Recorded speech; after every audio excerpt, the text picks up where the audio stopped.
పలు దినపత్రికలలో జిహెచ్ఎంసీకి సంబంధించినటువంటి స్పోర్ట్స్ కాంప్లెక్స్లను క్రీడా మైదానాలను ప్రైవేట్ పరం చేస్తామన్నటువంటి విషయాన్ని తెలియడం జరిగింది.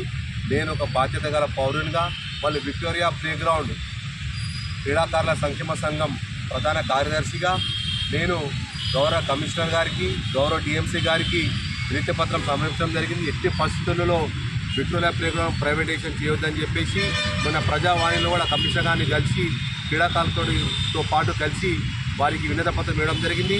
మళ్ళీ రేపు బొగ్గర దయానంద్ ఎమ్మెల్సీ గారు అడిగిన వెంటనే ఈ గ్రౌండ్ ప్రైవేట్ పరం చేయొద్దన్నట్టు ఒక లేఖ ఇవ్వడం, మళ్ళీ తర్వాత మెట్టు Sai Kumar fisheries corporation chairman గారు కూడా లేఖ ఇవ్వడం జరిగింది.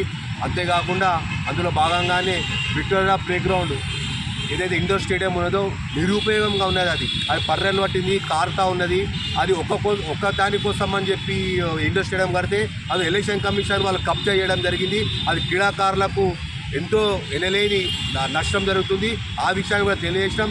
గౌరవ ముఖ్యమంత్రి గారికి కూడా సెక్రటేరియట్లో నిన్ననే ఆ ఇండోర్ స్టేడియం ప్లేస్లో స్పోర్ట్స్ కాంప్లెక్స్ను స్విమ్మింగ్ పూల్తో కూడినటువంటి స్పోర్ట్స్ కాంప్లెక్స్ను కట్టాలని చెప్పి అడగడం జరిగింది. మరి ఆ స్పోర్ట్స్ కాంప్లెక్స్ కట్టాలని చెప్పేసి గౌరవ ఇన్ఛార్జ్ మంత్రి పొన్నం ప్రభాకర్ గారికి కూడా గౌరవ ఎమ్మెల్సీ దయానంద్ గుప్తా గారు, అదే మాదిరిగా గౌరవ ఫిషరీస్ కార్పొరేషన్ చైర్మన్ మెట్టు సాయి కుమార్ గారు కూడా మన పొన్నం ప్రభాకర్ గారికి ఈ ఇండోర్ స్టేడియం ప్రాంతంలో స్పోర్ట్స్ కాంప్లెక్స్ను స్విమ్మింగ్ పూల్తో కూడినటువంటిది కట్టాలని చెప్పేసి వాళ్ళు అడిగిన వెంటనే లెటర్లు ఇవ్వడం జరిగింది. మళ్ళీ గౌరవ ముఖ్యమంత్రి గారికి కూడా వారం రోజుల క్రితము ఆ యొక్క లేఖను మేము సీఎం గారికి ఆఫీస్లో సమర్పించడం జరిగింది.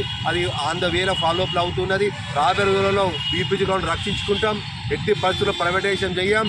బీపీజీ ఇండోర్ స్టేడియంను తప్పకుండా మేము స్పోర్ట్స్ కాంప్లెక్స్ అందులో స్విమ్మింగ్ పూల్ ఏర్పాటు చేసే విధంగా మేమందరం క్రీడాకారులందరం ఐకమత్యంగా ఇస్లామాబాద్ వెల్ఫేర్ కమిటీ వారి అన్నం కూడా క్రీడాకారులకు తర్వాత బీపీజీ గ్రౌండ్ పరిరక్షణకు మేమందరం కట్టుబడి ఉంటామని చెప్పేసి విజ్ఞప్తి చేస్తున్నాం.